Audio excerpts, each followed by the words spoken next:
episode 199. Just one more.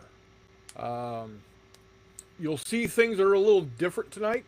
We didn't have our standard intro music because I am using a new stream service called Riverside. Um, if I'm sounding a little low, I'll do my best to fix it. Um, if resound's a little low, we'll get something figured out.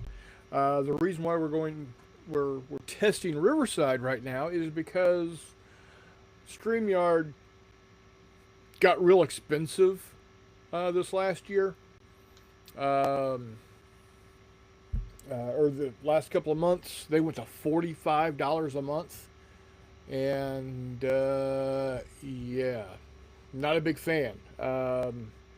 If this one works for us, then we're looking at only $30 a month out of my pocket. So there we go.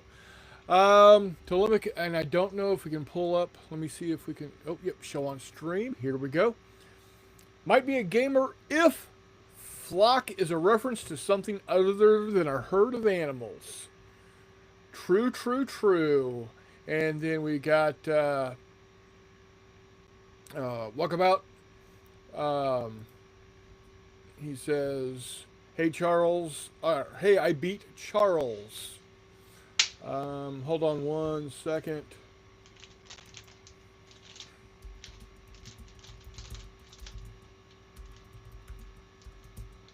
That's always impressive if you can get here before Charles. Um, so Chris Long says, "Hey, I beat Charles." Charles says, "Evening." And then Chris Long says, "Hi, Charles," and he had to drop StreamYard also. Yeah, yeah, not a fan. So, um, so here we are.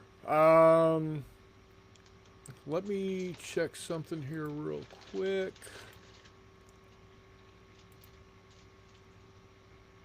Okay. I'm still learning some stuff on this, so again, guys, bear with me. Just wanting to figuring some stuff out here.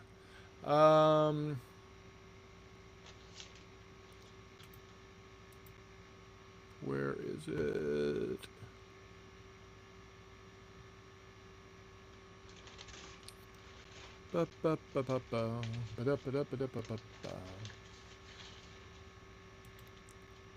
That's not it. That's not it. Oh, here it is. There we go. That looks a little more like we're used to seeing. Um, Now I don't know.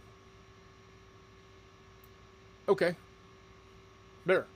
Now it's even more used to what I'm seeing. Like I said, guys, I just decided to test this out this afternoon.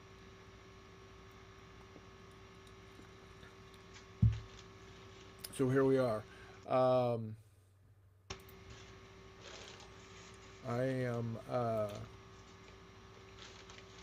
on here.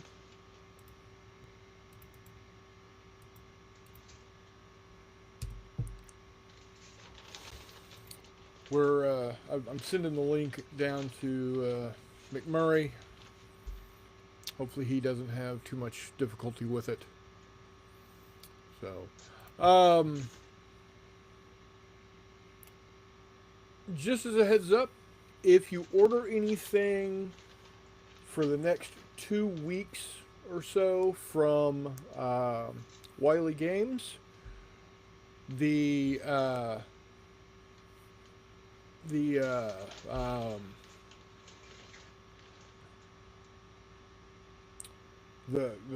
web store is open and they're taking orders. No orders are going to get shipped because they're on their way over to Old Blighty. They're headed over to England to visit and see some friends and whatnot. Chris, it is called Riverside. Riverside.fm.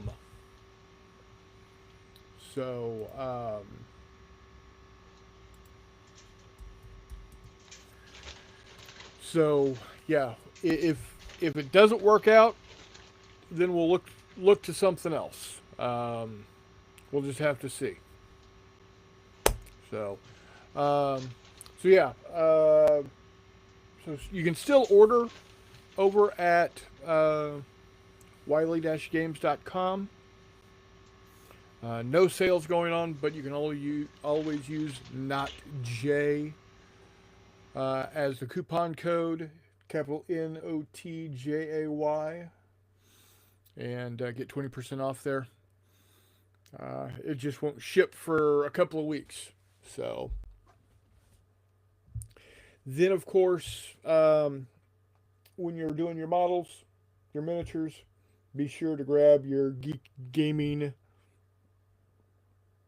product, both the fast drying basing glue and the base ready mix of your choice. It's an 8-ounce bag and it'll last you forever.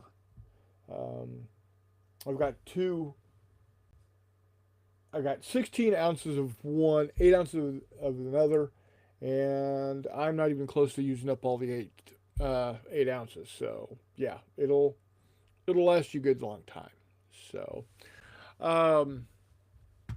so last week I asked for people, if they had any thoughts or ideas on topics to talk about, and we had a couple. We had a couple come through. Telemachus came in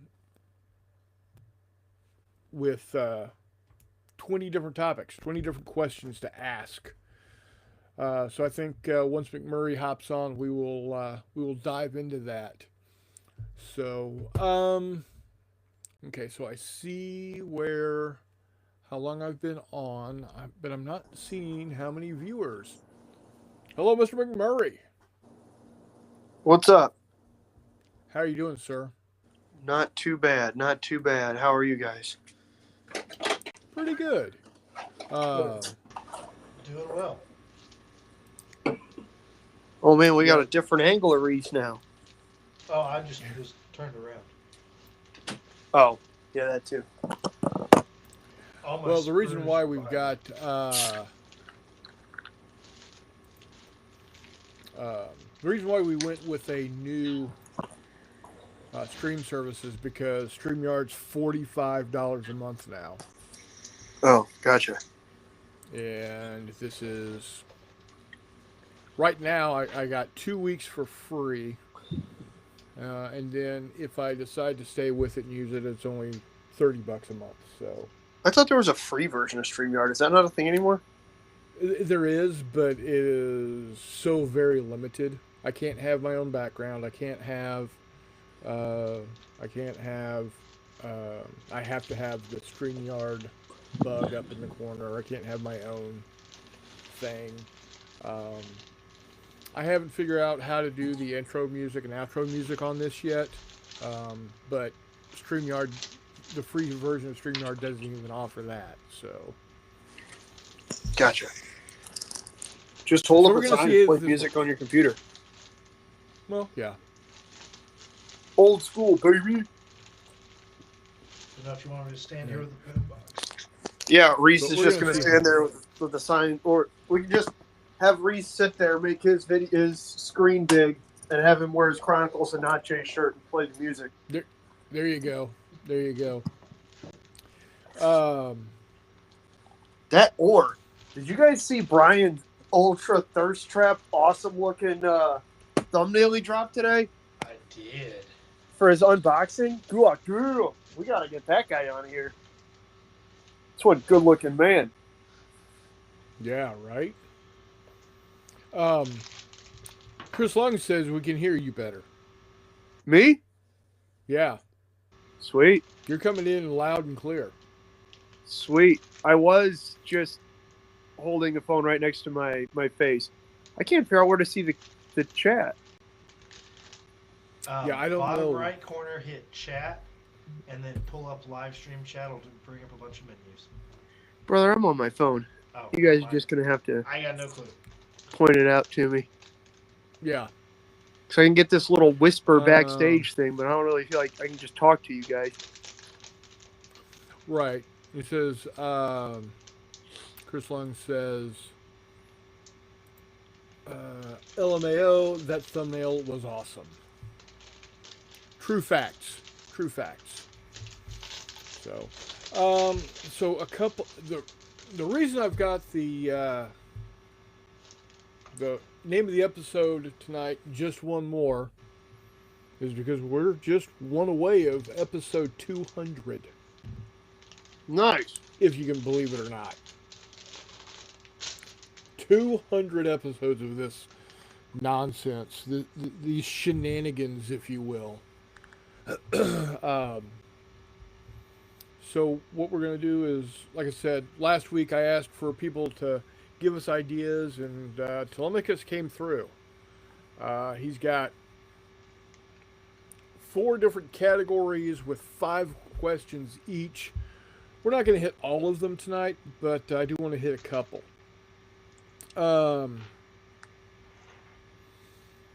Let's just do one category. We'll do the other categories the next day. Yeah.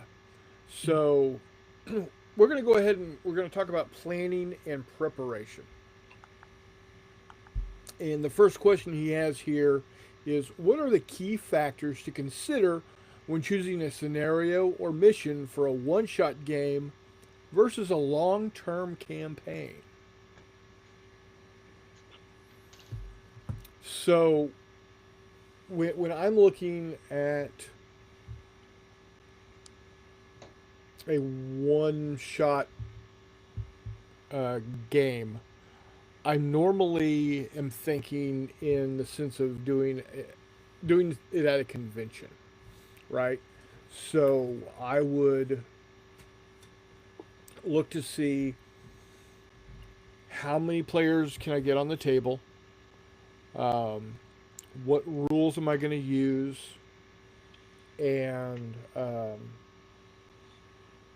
how am I going to? And these are some of the other questions that he's got later on. How am I going to, quote unquote, balance the sides to give a good game? Whereas in a campaign game, I'm going to be more along the lines of doing something more quote unquote historical, even if it's something in science fiction. I want it to be something that would be more plausible in an actual thing of combat, right? So I would have like, okay, I need to make sure I've got like 3 times the number of attackers to defenders, but the defenders also get to have additional additional bonuses for being in defensive positions, etc. So that's really the first thing that I look at. So a perfect example is my Battle of Endor game. I can get 6 players on that. It uses Fistful of Lead Galactic Heroes. It's an easy game to get a lot of players to on the table all at once and get done in a 3 or 4 hour period. It's also something very, very recognizable. I don't know a single gamer on the face of this planet that doesn't know what a stormtrooper looks like. Referring to the white plastic armored stormtroopers, not the SS. But yeah, that's kind of what I look at. Is it for a convention, one shot game? Is it flashy? Is it eye catching? Can I get more than 2 players on the table, is it going to move fast? So, Scala Gremlin says long term, it's about managing cumulative effects and how to mitigate snowballing. That's very true. And then Hexy is here. Sexy Hexy says, "I'm here. I know the room just got prettier. Thank you, thank you." Be prettier if I could see your face, Jeff. Me too, Scala. Yeah, so, how about you, Reese? You know, as far as setting up one shots go, well, again, qualifier.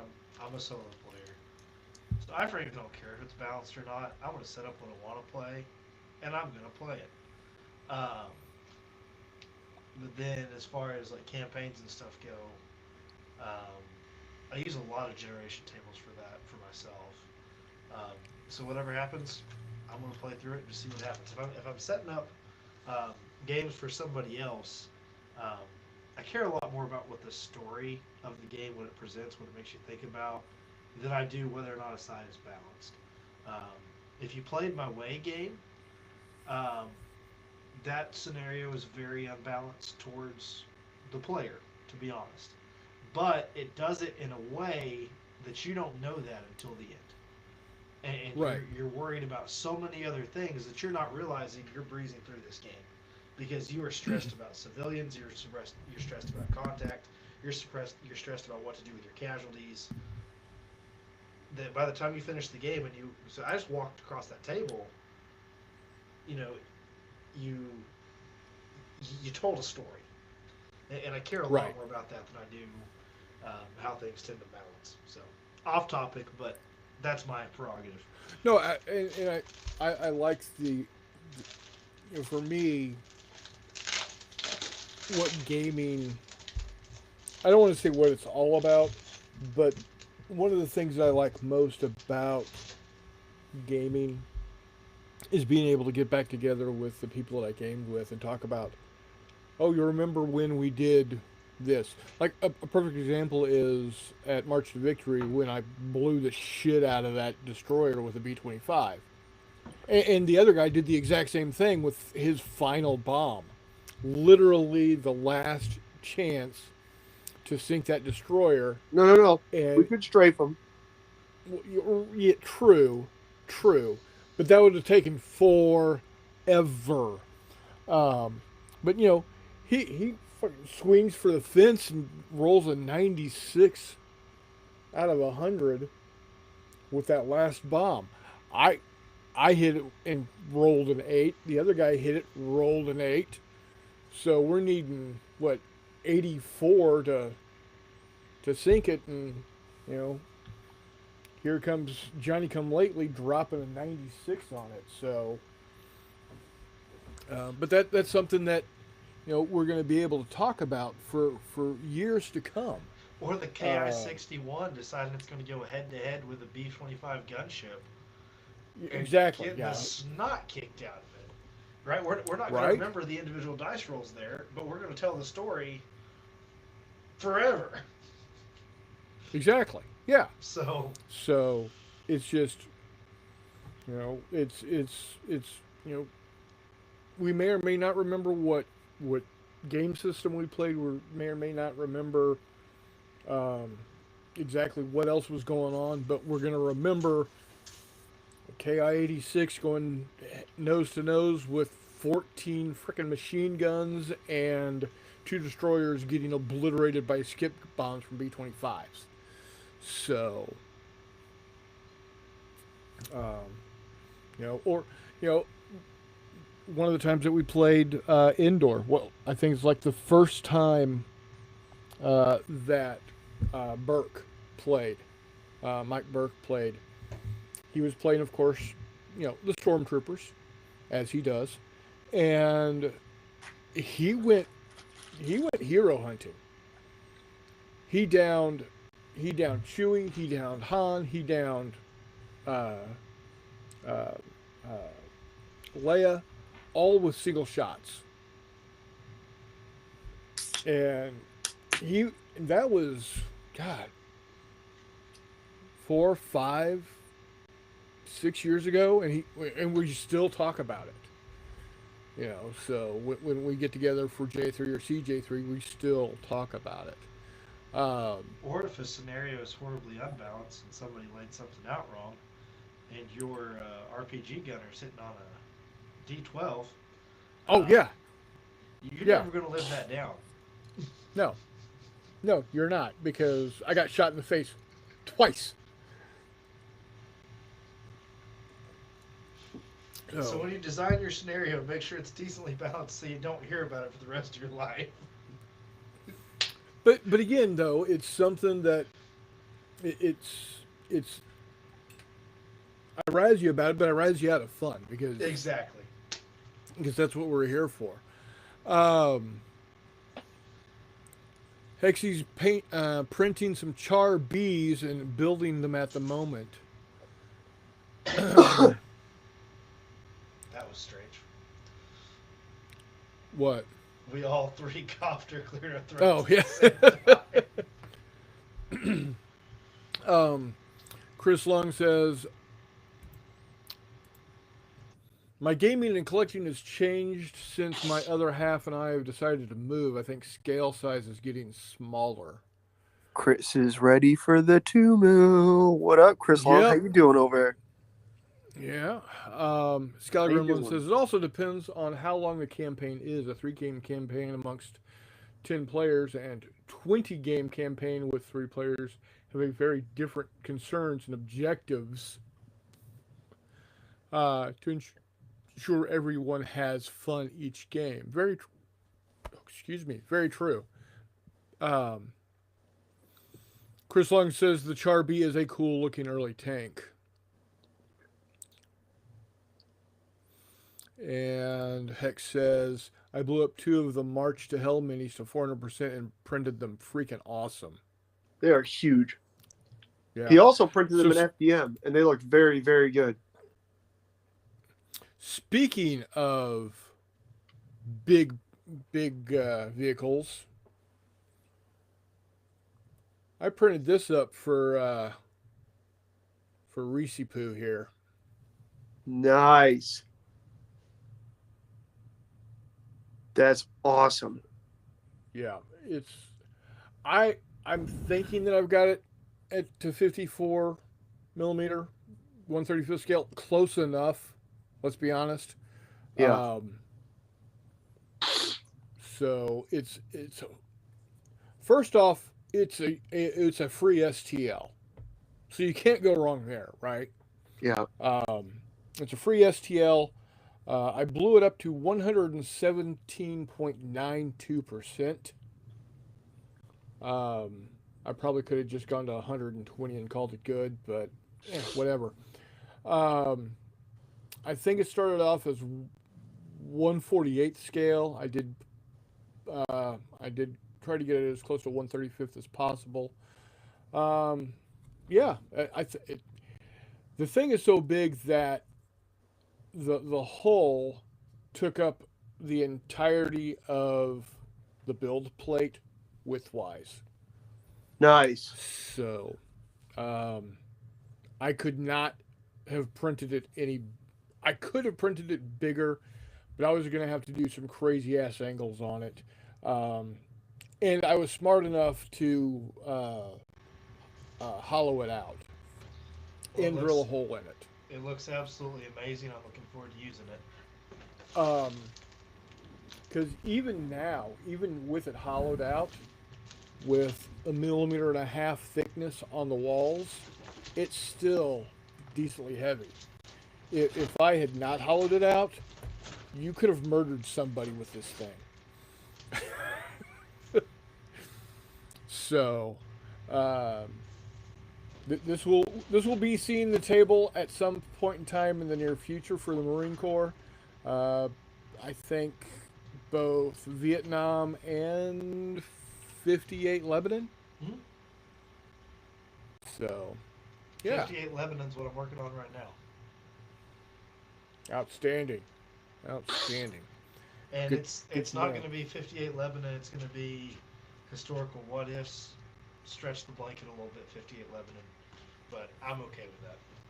Why not? Why not? So, I'm still really excited to see all 6 barrels of 105 millimeter recoilless rifle dumping flechettes into a building in way. yes. I am going to include the spotting rifle as an offensive weapon as well. Hell yeah. Because why not? This Right. is my deuce, baby. That's why. So, um, how about you, McMurray? When you take a game out to run at either game night or over to miniature market, what are some of the things that you take into consideration? So I do run those slightly differently. I'm sure you guys have noticed, but recently at like conventions, I've been running almost mini campaigns, a series of linked games. Um, Right. we did that with pirates. We did it with Martians. We did it with the rabbits. Excuse me. And so that's honestly made stuff a lot more entertaining to plan. Coming up with one-off scenarios that are real detailed is a little frustrating sometimes. Mainly because if you're putting them on for other folks, it is still rather important that everybody has a good time. Right. Um, so usually it's I'm more focused on managing. Okay, what do I want these guys to have to do, and what models do I have, and then that'll kind of figure out how I'm going to dictate, what sort of game I'm going to put on. Right. Um, Yeah. that'll determine figures, terrain, table size, sometimes even rules. To be honest with you. Um, so that's the biggest things are just what are my objectives for the players other than to have fun. Because just lining up and blowing the hell out of each other isn't the most entertaining game most of the time. It certainly can be, and so those are certainly fun games to play. But that doesn't always need to be the primary objective. Sometimes, players, myself included, uh, take the stance of, well, if they're all dead, they can't achieve their objectives, Right. which is true. It's always true. Big time always true. But yeah. So just it's not each game that I'm playing is a little bit different. There's not necessarily a given okay, here's what I'm going to do. Mainly also because there's such an obnoxious, and it's a self-created problem, such an obnoxious variety of games that I'm trying to plan for. Um, like we played, for example, we played Lion Rampant last week, played What a Tanker this week. We're playing a chunk of the Battle of Wilson's Creek using Rebels and Patriots next week. So sometimes, like with the chunk of Wilson's Creek, it's going to be a whole lot more reading and figuring out exactly just figuring out what the scenario is going to be, not deciding what the scenario is going to be, but figuring out how to write that scenario. Right. And then figuring out how to manage, because the forces in that will be relatively preset, right? I don't have a whole lot of decision making necessarily in terms of introducing non-historical units or anything like that. In order to keep it fun for both players, I need to find a section of the engagement that will be fun for both players, that both players have a chance of doing well in, but then also managing those victory conditions and the expectations of those players as they're walking in, so that we're not walking in expecting someone to do something that's impossible. Right. But yeah, so actually, hell, I might do a bit of Belmont.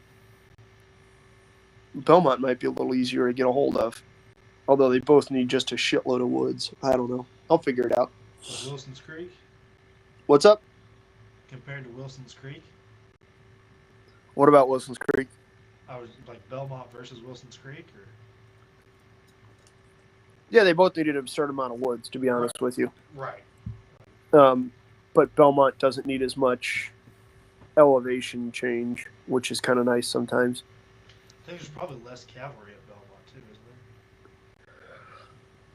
isn't there? There is, but to be honest with you, the Confederate cavalry at Wilson's Creek wasn't mounted for most of the engagement, so it's not like I'm not as quite as concerned about that.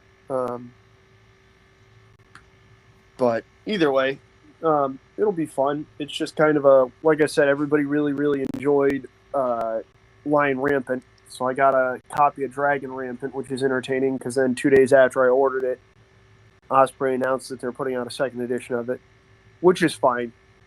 I think we talked about this last week. I almost prefer the first edition of Lion Rampant book-wise because it's just a more compact book and it's a whole lot easier to figure out, like, okay, I need to look up a rule. Okay, here's your 8 pages of rules, not 30-something, because it's all prettied up with pictures and other stuff and flavor text and all that. Like, okay, hang on. Sometimes I just want to be able to look up the rules, which can be a little bit easier when you have more compact rules that are, I guess, less graphically appealing. But, yeah, I wanted to grab Dragon Rampant because it kind of fleshes out making bigger stuff and just varying the units a little bit, which I feel like is going to be a better way to express chariots on the tabletop. Although I did find a couple articles in old Wargame Soldiers and Strategies, one that's specifically involving what they call Chariot Rampant. So Bronze Age chariot warfare using the Rampant system, and then the other one is just generic gaming of Bronze Age. But anyways, yeah, we played some Canaanites versus Egyptians. Think Shoshank's invasion of Canaan. It was pretty good. Egyptian archers carried the day for sure. Very cool. But yeah, so that was a really, really long, obnoxious, and not that rambling explanation. My planning into both of them is very, very similar. I just know that when I'm planning a campaign, I don't necessarily have to have something that will wrap up for the players at the end of the game. Right. Sometimes it's all right to keep people guessing or interested. Yeah, I think, if you're going to do even a mini campaign where you're getting 2 or 3 games in all in the same day, it's kind of nice not to have a straight up conclusion or resolution of the situation in each game. Because that does lend to the idea of, okay, we're moving into the next scenario. What's going to happen, type of a thing. You guys are going to shit a chicken next March to Victory. The rabbit game is going to be quite entertaining. Oh, good. We're not done with it. Good. Yes. Outstanding. I get to play now, rabbits again. Yeah, you just don't get a hand of 15 cards this time.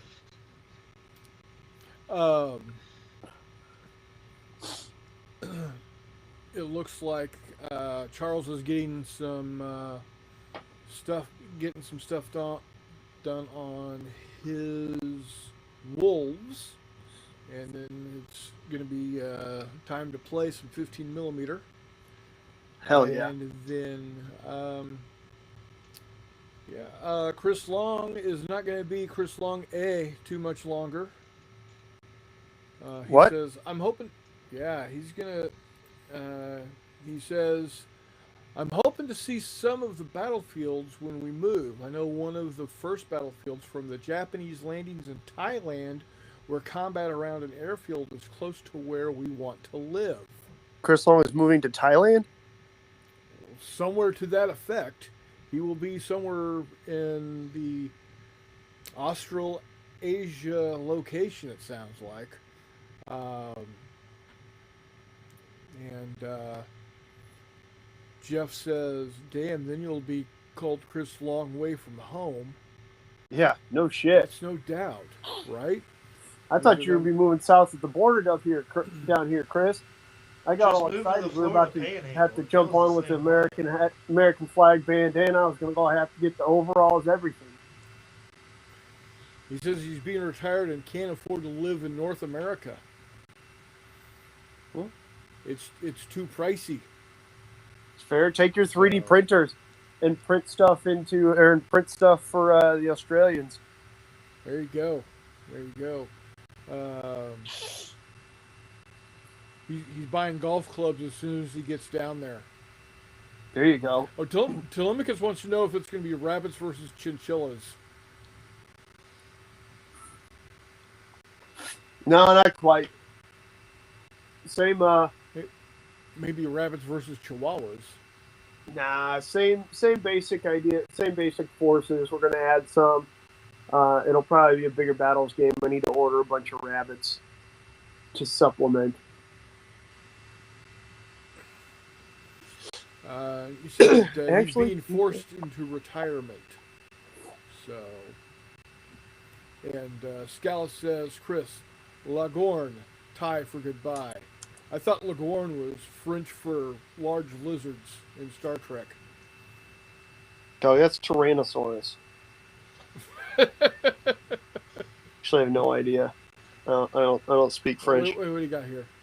Well, if it'll focus, hang on. It's, I don't know how to make you solo, so It'll be all right. Hang on, let me see. we'll just have to deal with it. We're gonna do this, and then we're gonna do this number, and it still There won't we go. focus. Okay. Come on. I don't know if that's showing full for everybody else, but it's showing full on my screen. No worries. Yeah, it is not focusing in any way, Oh, shape, well. or form. It'll be all right. Ah, buddy. It is my representation of a Lebanese army squad leader, roughly 1957, 1958. Okay, cool. So, all I did was take an American squad leader from 1944, slap an Adrian helmet on him, and give him a Beretta submachine gun. There you go. So, I think that's probably one reason 54 millimeter / 1/35 scale is cool. You can kludge together just about any damn thing so easily. and I love it. I have sheet upon sheet of accessory pouch, weapon, and helmet that I can Yep. just. So, out of curiosity, are y'all hearing my printer in the background? I think a little bit, but it's not bad. I'm sure y'all are hearing my computer running in the background as always. Oh, that might be what it is also, actually. Hang on, let's.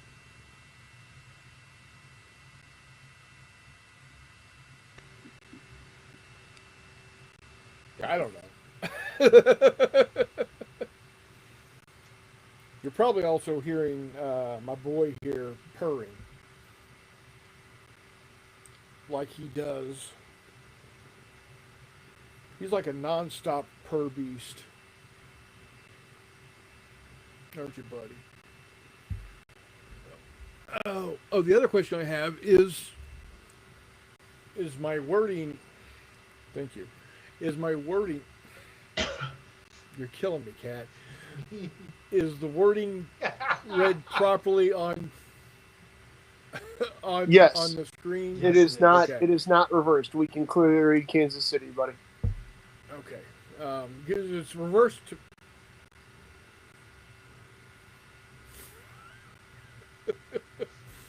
It's reversed to me when I look at it. So, Oh no, you can read it clear. It's all good. are you having fun, sir? We'd be 3.5 hours from Bangkok. Dang. Chris Long is legitimately retiring and moving to Tropical Paradise. Yeah, sounds like it.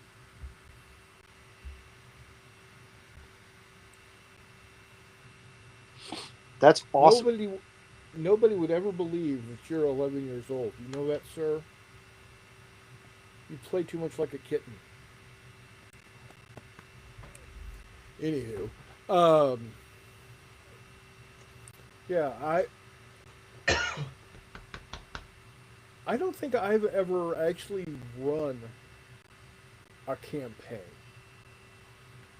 because whenever I do, whenever I do games, even at home, it always seems to be for prepping for a gaming event, whether it's an actual convention or a game day at Jay Wiley's or uh, CJ3 or J3, which are essentially mini conventions. Um, so, speaking of J3,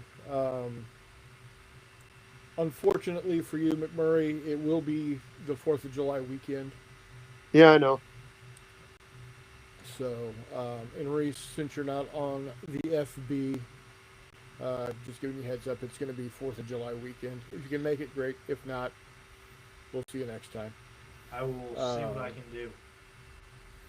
Well, it works out nicely that it's the same, since the 4th of July is on Friday, nobody has to take an extra day off type of thing, so. Yeah, sorry about my jet engine and computer fan. I need to get that worked on.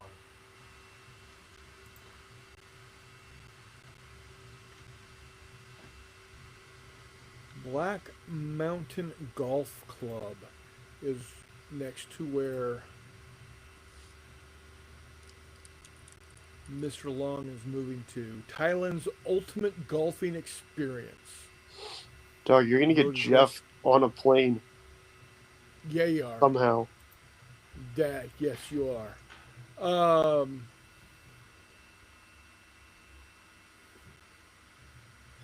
Oh, well, that's easy. The address to Black Mountain Golf Club is 565 Mu 7 Nong Hien Road, Hin Lek Phi, Hua Hin District, Phao Chak Kirikan, 77110, Thailand. What the fuck kind of address is that? Jesus. Anyways, sorry. Well, it does look beautiful, though, Chris Long. Get after it, buddy. Well, I mean, it's not really any different than our addresses. It's just their district/state name is a shit ton longer than ours. Yeah.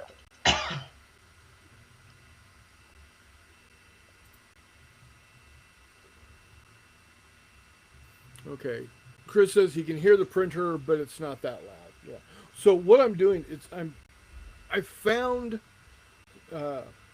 somebody had posted, I don't remember where I saw it, but they posted that they had created these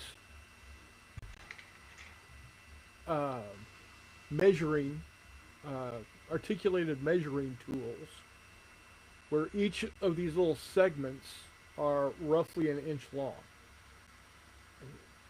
And I downloaded all the different STLs, and this 4-segment piece, 4-inch piece, took 12 minutes to print. And I'm currently printing a 12-segment one that's only going to take 39 minutes to print. And it prints like this. And you pop it off the base and you break it free, and it's good to go.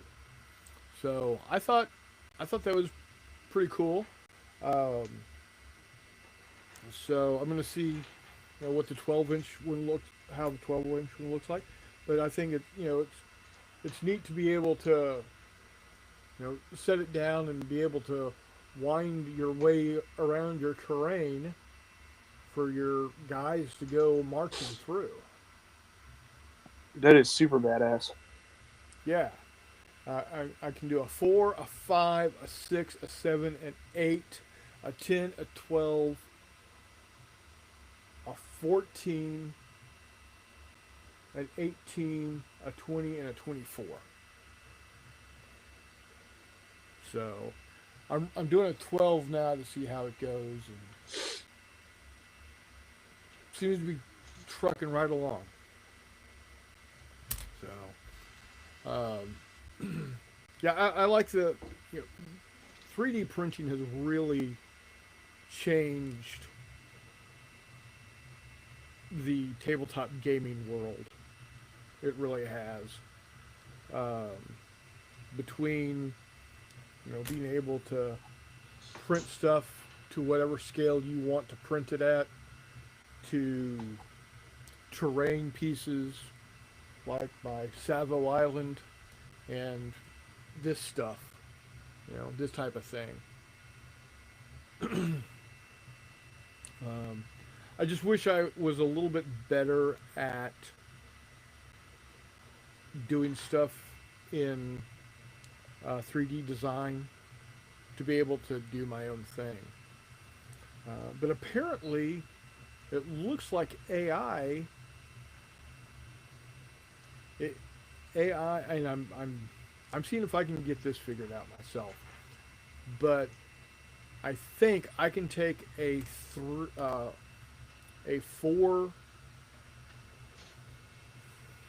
What's the word I'm looking for? A 4-way view of a item, like a top, bottom, side, and front. And as long as it's symmetrical, at least bilaterally symmetrical, then you fit it into AI, and AI says that it can put everything together to create a 3D wireframe to create an STL. So I'm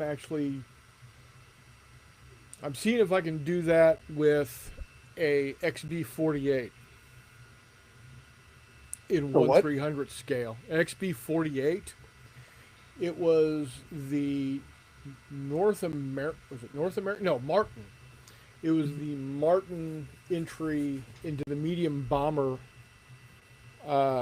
contest that the B-47 came out from. I gotcha. The B-47 from Boeing beat out Martin's B-48, but the B-48 I thought it was a pretty cool looking airplane, to be honest. Let me see if I'm going to figure out how to share. Okay, let's go to share. Let's share screen. Allow. I want a window. I want through that window, and I'm going to share it. There we go. So that's what the B-48 looked like.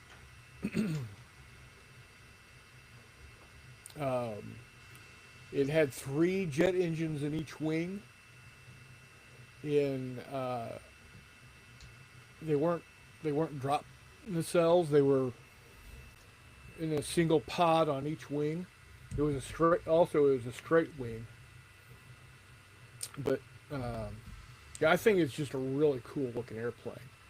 So what I'm hoping to be able to do is get a 1/300 scale STL of it that can then be downscaled to a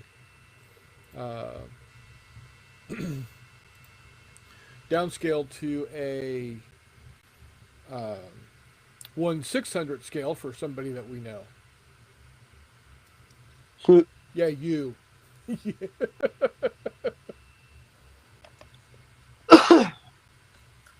That is pretty awesome.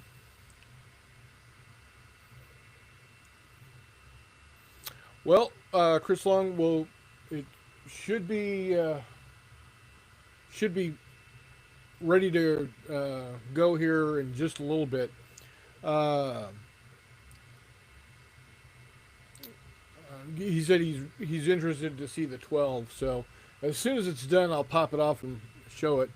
The only noise that Charles hears is his grandson 2 rooms over crying. So there you go. Chris Long says, I'm doing so much 3D design now. I tried AI. It's hit and miss, but it's getting better. I know Hissy is trying it with Blender, and I have tried it as well. So we'll see. I mean, I'm not looking for any real high end detail. I mean, it's probably gonna be roughly this size in 1/300 scale. What kind of You stuff know. are you 3D designing, Chris? The, yeah, that's what I would like to know. Because that's got to be awesome.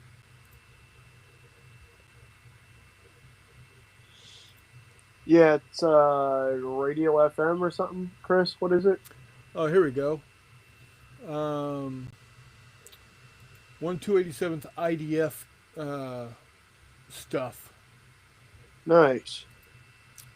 Here, let me share it again. We're gonna share. We're gonna share screen. We're gonna go to window. We're gonna go here. We're gonna share, and that's what we're seeing.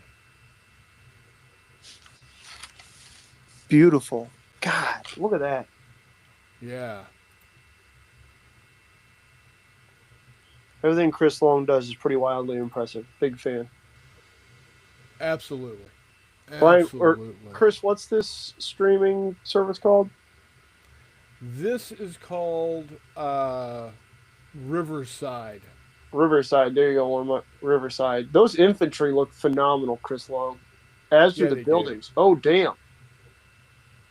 Look at the buildings, Yeah. man. Yeah. That looks hot.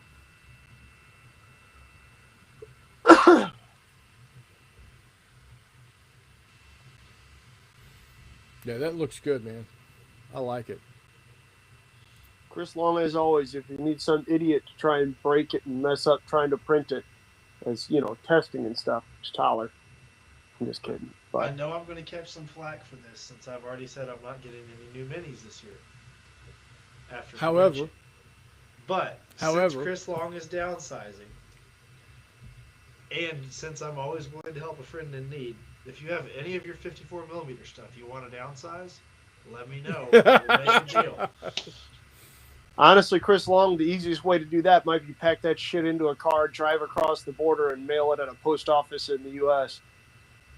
right? We can work that out. I'm sure Reese would be happy to pay for your gas. I would.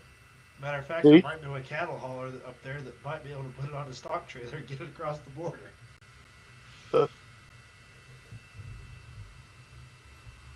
Having a steak sandwich was warm up. I grilled today and it was delightful. Because grilling is the ultimate form of meat preparation. Absolutely. That and smoking. Yeah, fair. Same idea. Just Yeah. one goes a lot faster than the other. Exactly. Oh, I like to grill a steak. I like to smoke a brisket. That's fair. I'm not gonna lie. I would cut a brisket into pieces and grill that too. That's fine. I don't give a shit what it is. If it fits inside this old knockoff Weber kettle that I have, it's gonna get grilled. Yeah. Oh yeah. Well, I was getting to the point where I could smoke a pretty good brisket in a kettle grill. I'm not that patient. I'm gonna be real honest with you. Like I as much as I would love to be that patient, I am just not that patient. Like chicken is about the extent of my patience in terms of it's got to go not low and slow necessarily, but you can't just mix it up and get after it. Right. Um, So there's his 3D modeled buildings. Yeah, see, those look amazing. They do. Um, And that's actually something I think I could figure out how to do myself. well, With figure out enough how to do time. it, because small scale terrain like that for 2 mil and 3 mil. especially like Chris Long, if you do like ACW buildings or something, those are rather exceptionally hard to find, to be honest with you. You can find a lot of really small scale like sci-fi and stuff, but in trying to do 2 millimeter ACW stuff for either my half size Ultra Freedom or just anything with the 2 mil, it's a bit of a pain. And those are phenomenal looking. B, it looks like they print out super duper well. And B, I enjoy Streamlabs Talk pushing friends stuff. All right, Kahookak. Reese, I forgot all about our aircraft project, so time to Oh, no worries. I haven't ordered anything. zippity zoop zap in on that. I'm not ordering shit. I'm printing it, buddy. Oh, understood. I think I figured out. I don't remember how many magnets I counted in this Army Painter pack. I'm just gonna print out. Shit, maybe not that many magnets. That's a lot of damn magnets. Yeah, I'm probably not gonna print out 100 aircraft, but probably certainly wind up with 50. So I was gonna use the big magnets for bombers and then the little 3 mil magnets for the fighters. I figure that's a pretty solid starter for somebody. It would be. Bye, Brian. Take care, buddy. So yeah, I think I'm going to take a look at the Streamlabs that he's just talked about. There you go. Because Does Gookak not make Corsairs? 17's better than 30. It is. And he said there's a basic price too. That might be worth Yeah, looking there's a at. $9 one, but the $17 one is more in line with what I'm getting here. It's fair. So Oh, there are Corsairs. Okay, Yeah. good. yeah, so I might have to. I'll test that one next week, or maybe later this weekend. I don't know. All right. But So, I appreciate everybody's patience with going through all of this. Oh, yeah. Of course. Honestly, it's working fine. For whatever reason, it's a little quieter. You did farms today. You should tell me more about farms, Walkabout. Anyways, it's a little quieter on the phone, but it's not bad. Yeah, I could also figure out a way to stop using my phone to stream every week, and that would probably help also, but that's not the point. So Yeah, what was Chris, like, question I'm number the same. 2? Oh, yeah, that's a good point. There were supposed to be like 5 questions in that, Sorry. because Telemachus does come That's up with fine. good stuff. How do you determine the right table size, terrain layout, and player count for an engaging experience? Again, I look to,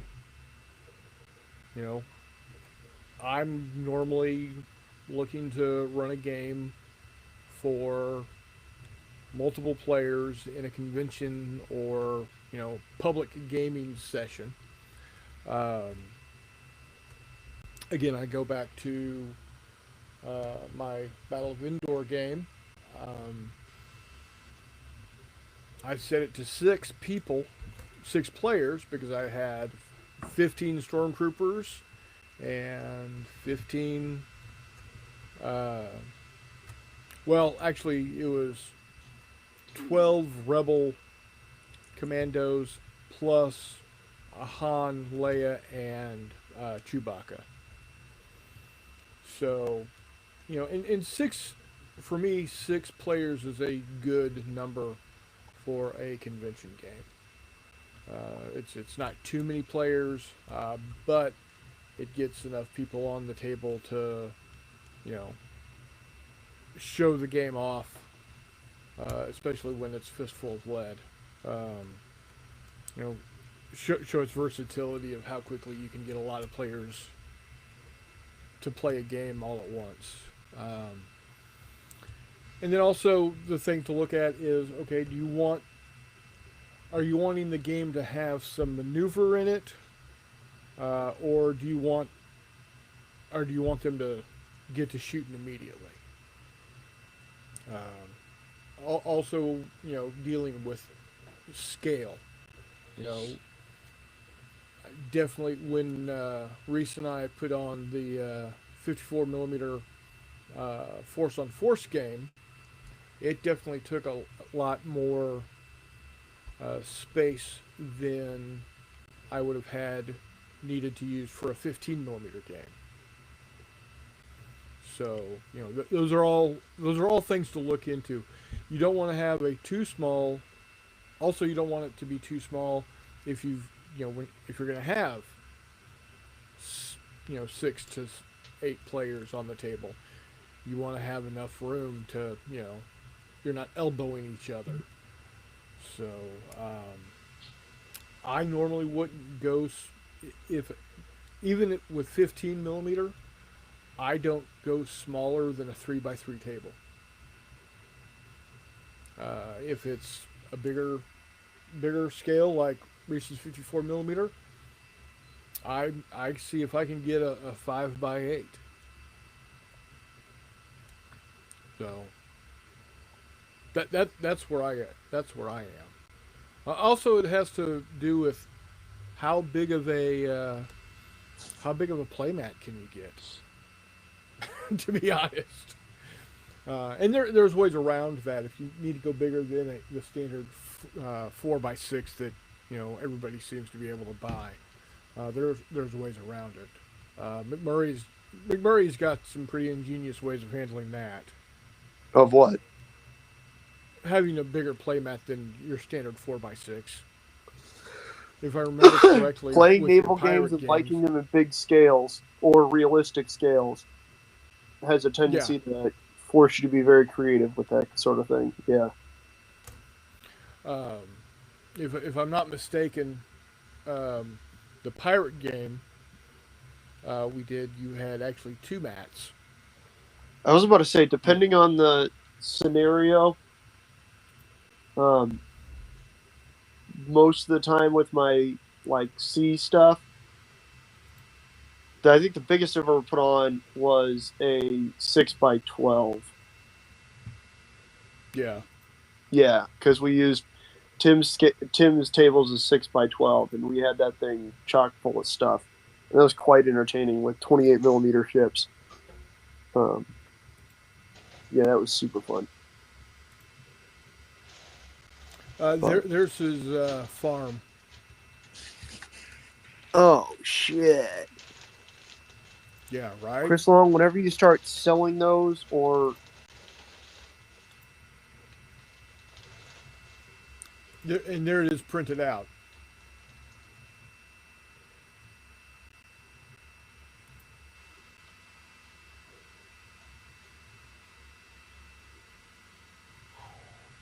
That's good stuff right there. Very good stuff. Oh, we lost McMurray. He probably hit the wrong button. Probably so. He should be back on here shortly. But yes, Chris, those look great. I really need to... I need to figure out how to do stuff like that myself. Especially for 10 millimeter, because I bet you if I put together some stuff like that for War Master, Joel would just love it. Fairly certain. So, how about for you on figuring out size, table size, and player count? as far as table size for me, it's always pretty standard. 4x6, 5x8, if I can get it. Yeah. Terrain, again, what's going to tell Hello? the story? Am I back in? Yeah, You're back. you're here. Okay, sorry. It was weird. I That's could okay. you guys. I was sitting in here talking to you guys when Chris goes, "We lost McMurray. I'm sure he'll be back in a minute." And I'm sitting here going, "I'm fucking here still." I turned my camera on and stuff. Anyways, those are awesome, Chris. Like that's a drop-in use for my 2 mil Yeah. ECW. Like those are perfect. Yeah. That's just quite nice. Quite nice. As far as terrain goes, just as I said, what's going to tell the story? So, if I'm doing a jungle patrol, man, it better be a jungle. Right, If I'm exactly. doing way, I want to throw every building I have on there that looks slightly French. Yeah. And we're going to call it good. Hi, buddy. At the same time, though, I think for player count, I don't know. I haven't got that one mastered yet. I don't think I got it quite right for the air combat game. That wasn't too bad. We had what, 6 players? To be honest with you, that game lends itself pretty well to adapting to player count as long as you're using a sane number of aircraft. Right. I think maybe I didn't have this aircraft goes with this person balanced well enough for that number of players. Oh, I mean, yeah, that's some people having trouble dealing with some aircraft and not others is part of the fun, right? Like, Right. not everybody can play. You can't just fly in a dogfight with a B-20. That's just a fact of life. Sorry. Oh no, I'm talking about more than some of those people that had like 4 zeros and other people had 2 Corsairs or 2 Oh, B-39s that doesn't matter. or- We could have. Well, and somebody asked about that in the last game because I gave what's his name one of my zeros because we had 3 or one of my Corsairs because we had 3 and 3, and I was like, why don't you take one of these so that you have 2 wingmen, and then I'll have just 1 pair. That's fine. This game plays well like that. So we did a little bit of screwery on that one though. Reese is like, you son of a bitch. No, Oh. I'm glad you did, and that's one of the reasons I enjoyed you and Chris playing that game. Is while you have not played that version of it, y'all are both familiar enough with the system. You could jump in there and hang out while I was trying to figure out how to talk and how to get a liquid in my body so that I wasn't shriveling up and dying. Yeah, you were pretty hammered putting it on, so. Yeah, and I very much appreciate that. Y'all saved the day on that game. So, but as far as terrain goes, I said, just tell the story. Player count, as many as I can get. I'll figure out a way to get you on the table. I was about to say, I don't necessarily set player counts on games as much as I design games to fit the number of players that I think I'm going to have, Right. if that makes sense. It does. Like, most of the time I'll walk into something going, okay, I need to have 6 players playing on this because I'm playing at this convention, or I'm putting this on for this day at this shop, right? Okay, so I need this many players. How do I do that? Here we go. And looking back on player count and units assigned to players, that last big furball, I really should have cut down. It was how many things people were flying. That would have cut down on a lot of stuff there. Yeah. I think it was okay, to be honest. Oh yeah, for us it was fine because we're used to that and we like that. Other people found it something to complain about. So. Well, in some cases, from my understanding, one of those other people's would have complained if they just had 2 planes. Oh yeah. Honestly, the numbers on the bases are monstrously helpful. I'm happy you did that. Yes. And thank you for suggesting that. And I'm Yeah. I'm looking at changing that system up a little bit. Not anything, not any of the basics, but maybe different color bases, doing different things on that, and seeing what I can do. We got one of those thingies that's got color inside of it. It goes clicky, clicky, clicky, clicky, clicky, and then you can get the color out of it on the stuff real easy.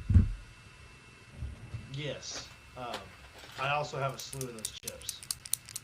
No, not that, Chris. Jesus. What? The kind that sprays the color. Oh. An airbrush? No, like a rattle can, dog. Oh, I have both. I'm saying I have a lot of those chips in different colors, so I can. Oh, okay. And they're not hard to come by. All right, so there are 20 Kraut aircraft, including 4 bombers and a float plane on a build plate. Beautiful. Boop. Let's do British. Chris Long says he'll be on Colts soon. I saw that. I'm excited. Yeah. What are your best tips for balancing forces to ensure fairness and fun for all players? Let me jump on this one real fast. Go ahead. My favorite way to do that is not necessarily to balance forces, but I touched on this a minute ago, is to balance my victory conditions and scenario. Right. So less excuse me, less force balancing, less worrying about well, I got something, either A, you can essentially put 2 of the same forces down, which is always fun, especially for just learning games, right? Keep it simple, put down a unit of archers, a couple units of footmen, and a unit of cavalry, right? Awesome. Beautiful. Everybody play. But then, like, that was the thing in the Rabbits games, especially the first one, was the Rabbit player was convinced that they'd lost, except for that they just had to kill knights, right? That's it. And they killed a bunch of them, so, okay, golden, you're good. They wound up winning, even though it didn't look like they necessarily had at the table. That's my favorite way of doing things. There's obviously a bunch of ways to do that, but that also kind of cuts down on people being concerned about stuff because, okay, don't worry necessarily as much about everything that you're getting after. Just play as well as you can, and let's see how it turns out.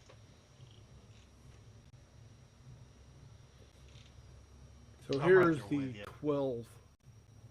Here's the 12 segment measurer, and you just That's cool. break it out like that.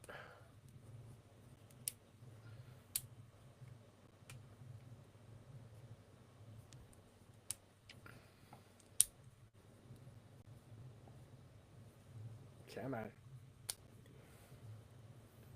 And boom, Bob's your uncle.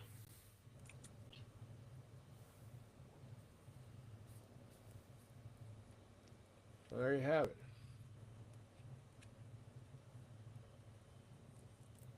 Pretty snazzy, I think. I would agree.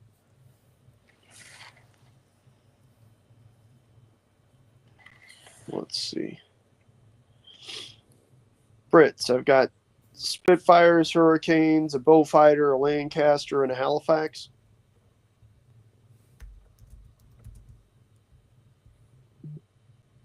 Seems pretty reasonable. That's a lot. I like it. What? That's a lot. I like it. Oh, those are just the models I have. There's going to be a pistol of them on this build plate. We're gonna Even make it- some dude's day. I hope so.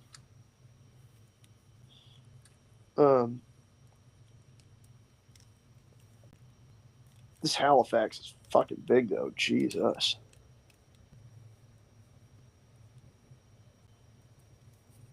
Let's see. I feel like we probably don't need that many bow fighters. I've got a slew of bow fighters in metal. But then again, I play. That being said, too. some of the Gukek models have the propellers modeled on them, which I really don't like, but that's okay. It gives me the ick. That is A-okay. The Lebanese Mostly it's- forces are still going to be using show shots. It's fine. What? Ch-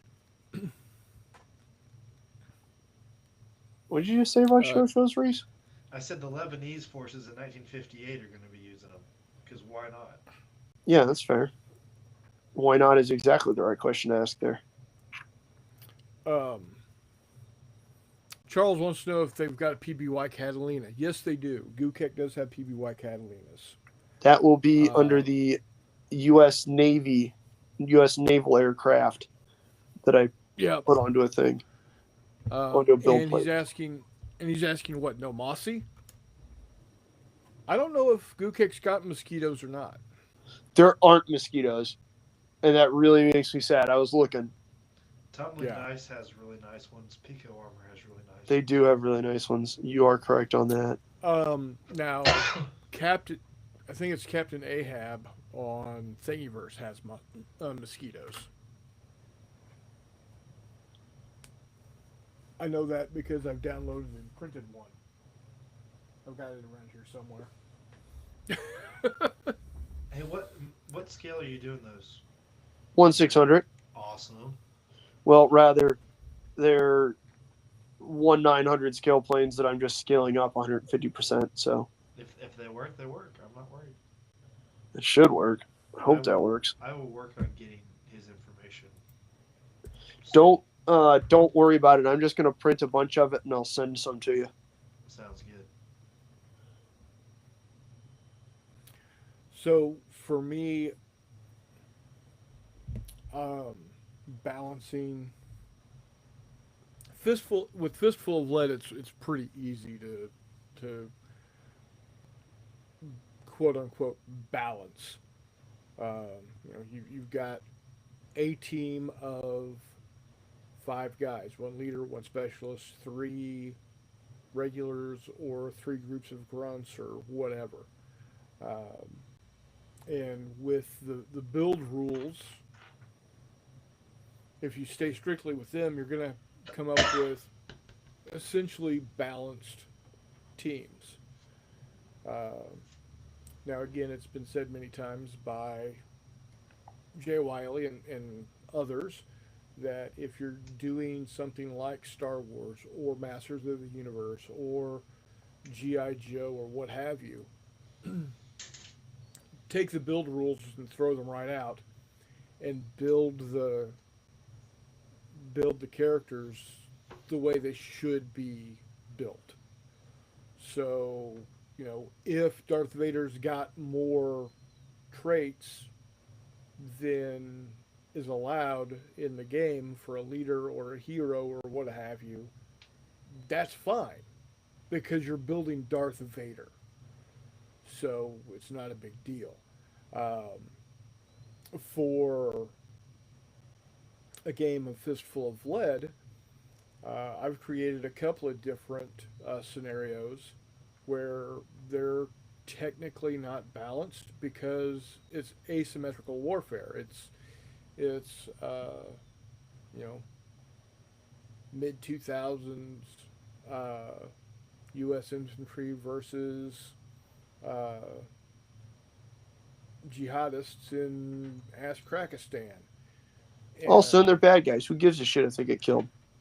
Yeah, and the thing is, with this or with Force on Force, it's designed to be asymmetric, and you can recycle your bad guys. If they are just getting the crap kicked out of them by the Americans, because the American dice are just doing that much better, then guess what? When you get another group of dead jihadists, throw another unit out. It's not that difficult with them. So, and the other thing is you can always have your players play the quote unquote good guys, and you as the GM can play the bad guys.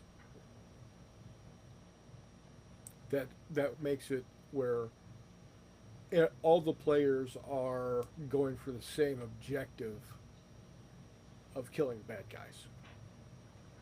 I've done that. I've done that a couple of times. So I enjoy doing that. yeah.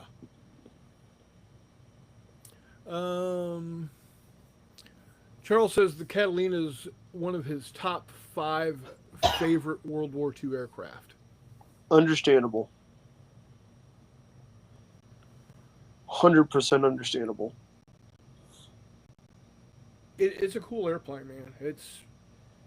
I always had the dream of if I had ever win the lottery, I would get my my pilot's license and buy one of those, and use it to fly around. Live on it? I wouldn't live on it. I mean, there's You know. it already has a kitchen in it, so why not? Right. Right. Replace the kitchen with a gaming room. Show up to a place and have the gaming convention on your Catalina. There you go. So, That'd be pretty slick. Where's Let's CJ3 this year? I don't know. Where you want to go? right. CJ3 would be once USS Texas gets back up and running, or That sounds outright dangerous. You know Texas Broadsides used to be on it. yeah, It did. Yep. Or down to Lexington. Yeah. Play one of Reese's games on the flight deck at USS Lexington. Yes. Or in the wardroom. Owners tucked up into our belts. Go down below deck and have the push sticks for our airplanes. There you go. There you go. All right. 4th question. How do you prepare for unexpected player actions without railroading the game? Tactical That's nuke more- in my pocket at all times. Exactly. Exactly. I mean, the way I look at it is if at least the games that I play or the games that I run have built-in tactical consequences. So if you do something stupid, you're going to end up dead. You're going to lose planes, or you're going to lose ships, or you're going to lose characters. So it takes care of itself. Is I guess my best way of explaining that. You don't have to worry about it because it's going to it won't be a problem for much longer, if you will. Or it takes players 2 or 3 games to figure out if you dive in on a destroyer the way I have the anti-aircraft guns, they can't hit you. Yep. I couldn't believe it took people that long to figure it out. I got close enough and just said, you know what? If I dive enough, I can get there now. I'm slamming this son of a bitch to the deck. And that's what I was. They got so close too, because I'm like, hey, the anti-aircraft is a donut. Okay. Well, Yeah, why are we flying at this altitude? If we're skip bombing, we need to be down on the deck. That's something to think about. Proceeds to Right? continue to fly straight and level. In my defense, you said donut, now you got distracted. Well, I mean, you Here's are the a thing. police officer. I was trying to be inclusive of all occupations. I apologize. I Just a failed. thing. No, I appreciate it, dude. I I failed needed in that I needed the regard. handicap anyway, so I didn't just run the whole game. It's all right. Those Corsairs were great. Okay, let's do some American aircraft. I think this is one of those weird things. Like I don't think he has a P-51. Yeah, or at least not amongst his free stuff. There's not a P-51. Again, Captain Ahab does I on know. Thingiverse. Uh, okay, last question for this group of questions. What are some common pitfalls that new hosts or game masters should avoid when running the miniatures game? Not being assertive enough as a game master. And having a player either run over you completely or pull you to the side and talk about rules so much that nobody's having a good time. Right. So, and how I handle that is at the very beginning during my pre-game briefing is I'll tell people, especially if it's Ocean Thunder, hey, we're going to run the rules the way I interpret them or I wrote them. If you've got a question about them, bring it up to me afterwards and we can discuss it. If that's not something that you're comfortable with, then maybe this isn't going to be the game for you because I want it to run smoothly and I'm more than happy to entertain uh, I'm more than happy to entertain criticism after the fact. Um, the other thing is know the rules. You need to, and I know Fistful of Lead pretty well, but there are still some times I do end up having questions about things. There's so many Uh, different versions of the armor rules throughout the different games. I still don't know which one we're playing, depending on. right. Yeah. By armor, But do you mean vehicle rules or armor rules like armor? Guy wearing plate armor versus guy wearing power armor. Oh, there's not that many versions. It's all just a check. I think there's a different. I think it's set up differently in Core than it is in Galactic Heroes. it is. Oh, yeah, probably because Galactic Heroes is different for like everything. Yeah. Yeah, that's But fair. ag- There very well but might but be. but then again, pick a way of doing it and stay with that. Um, you know, you're the game master. It's one of the You reasons I are don't like to give my players full rule books. I give them very limited quick reference sheets. And if you got a question about something, I'll tell you. yeah. Know that you are without being you know too big headed about things. You are the god of the table. What you say goes. Um, Oh, shoot. so you know, definitely be assertive without being an asshole about it. Um, you gotta, especially if you've got a player that's that kind of guy, and we've all had them before. Always questioning or always trying to rules lawyer something or just you know taking the fun out of the fun that we're having because they want to they're going to do whatever they can do to win. And somehow over 3 years, if it's the same person after twice might be a theme. Anyway, Mm-hmm. Yep. But yeah, also definitely know the rules, and then if you if you make a ruling, stick with that ruling. Um, also plug in my e- buddy here a little bit. A lot of these questions, some other questions similar to it, Chris has covered in a wonderful series on how to run a convention game. oh, Everybody should go back and watch that series. I watch it about twice a year at least, sometimes more than that. So just go do that.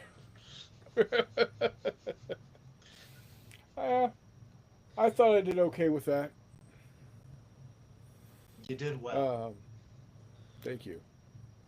So, but yeah, it's again a lot of what I when I do a you know talk about this type of stuff, I do it in the mind of convention gaming or public gaming, uh, where there's going to be people that I don't know very well, um, coming to sit at my table to play the game that I'm presenting.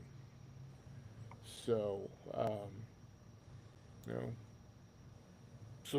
those are those are the how I'm approaching those answers. But I love running games. Um, I love introducing the rules, different rules to players, especially rules that I really like. Um, so you'll see me run Fistful of Lead a lot. You'll see me run Force on Force a lot.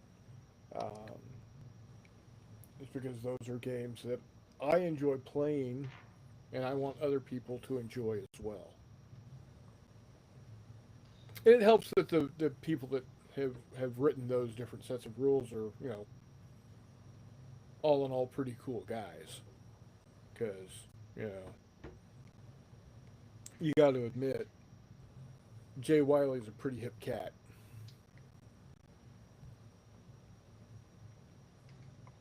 He's one heartfelt guy. Bionic heart, but yeah. This is true. He is halfway bionic. Yep. Yep. So, and remember, like I said at the beginning of the show, he and Robin are going to be out of touch, um, as far as the store goes. It's still going to be open. You can still place your orders, but um, if something is wrong with an order that you placed and received, uh, give them a couple of weeks to get back to you, and don't expect anything getting shipped over the next couple of weeks either, because they are on their way to Old Blighty. They're getting to go to Salute in London. Wow, Something fancy. that I would like to do someday. Someday, maybe. So, all right.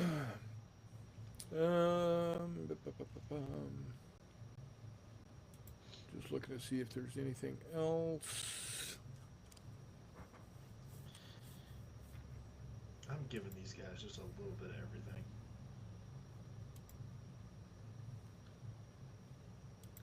I've got a guy with a Beretta sub gun. A lot of them running, what are they? MAS 36 the Moss 36 rifle.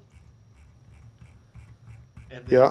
one poor guy just got stuck with the world's longest barreled Berthier What's wrong with the Martini Henry? because I don't have any in 135th scale.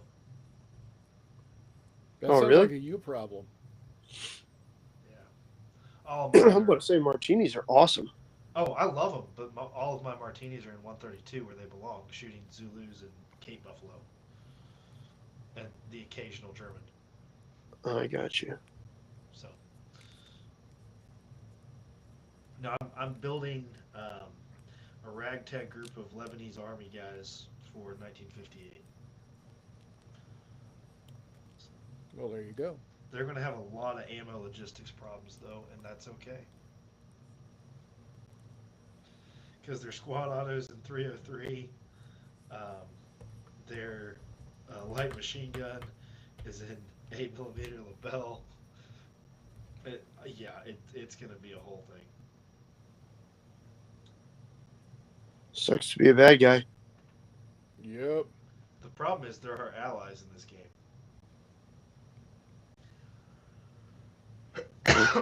Sucks to be them in general then.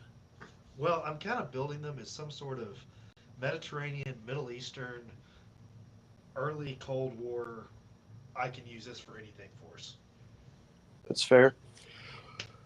So. That's what I need to get. I need to get a Vought Kingfisher in here. Yes, Yeah, you you do.